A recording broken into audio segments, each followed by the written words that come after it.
But the thing is when I read this, it says why young women are becoming more liberal than young men. Percentage of women who are age 18 to 29, that same demographic, by the way, who identify as liberal. Okay. And they're looking at close to 45%. And men aged 18 to 29, it is just about 25%. And again, this is the Zoomer generation here. Listen to this, the same cohort, women age, you know what, I'll just put this up. Hold on a second.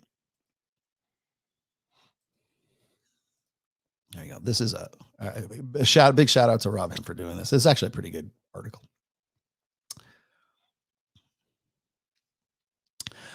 Here we go. Why young women are becoming more liberal than young men. The gender equality paradox. Counterintuitively, gender equality is leading to greater gender gaps. Yeah, like women dating older guys. So this is the graphics he's got. I think it's a Gallup poll. Okay, it's from 1998 to 2021.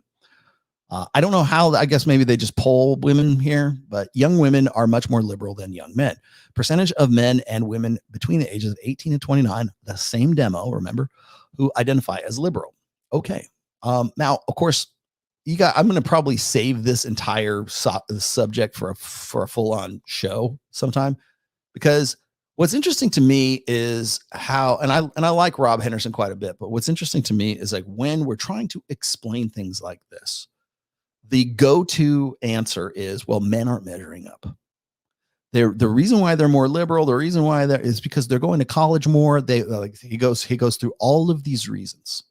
And this is a guy who's ostensibly, I guess, a proponent of, if not a evolutionary psychologist, or someone who has strongly quotes this stuff all the time. I don't know what his doctorate is in. I think it's definitely psychology, but I'm not sure it's evolutionary psychology. It might be.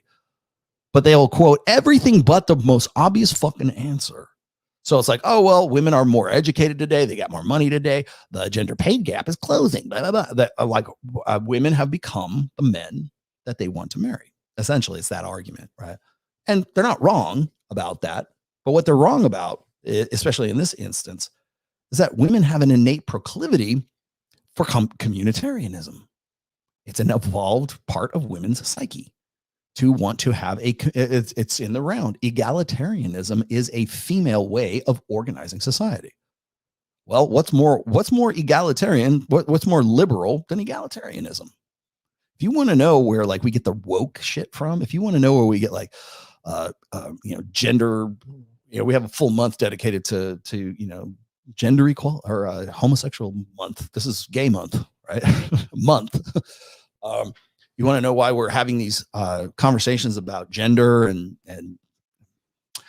troons, I guess. Can I say troons? I guess I can say troons.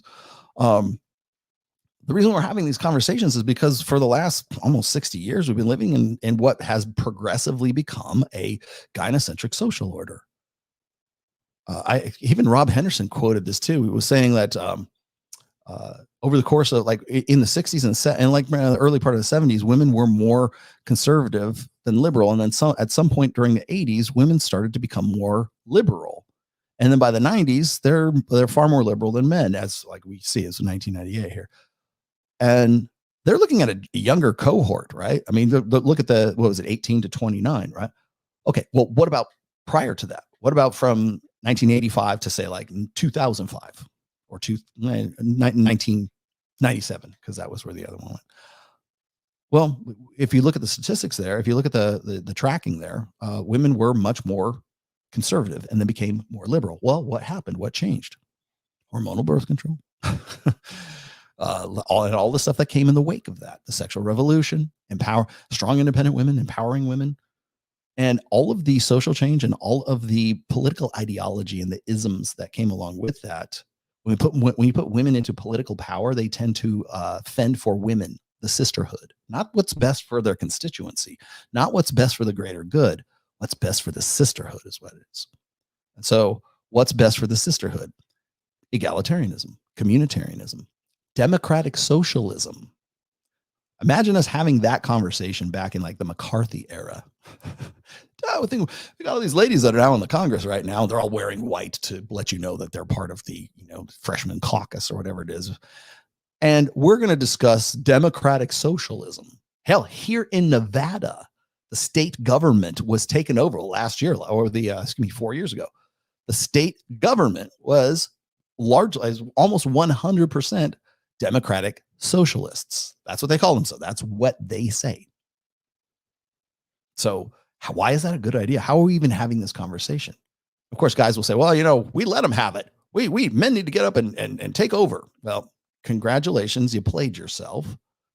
But the reason why we're even talking about like liberalism and all this is the things that, like, especially like when I see like real moralist guys and sort of Christ-pilled dudes like talking about degeneracy, this and degenerate whatever, they think they want to lay it firmly at the feet of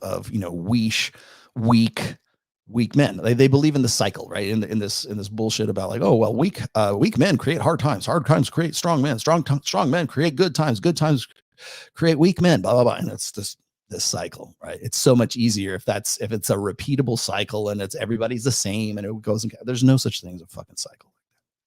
Trust me on this.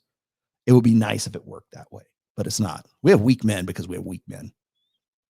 Because if we were going to have that cycle, we would have been already through that cycle. We would have come back around by this point, right? Because weak men started happening right around the sexual revolution. So if we're going to come back around, we should have done it a long time ago, but we're not.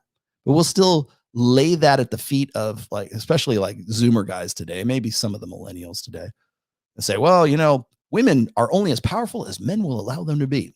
That might have been true back in the late 60s and early 70s. Right now, the people who will fight you are not women. It's other men. Other men will fight you on that. So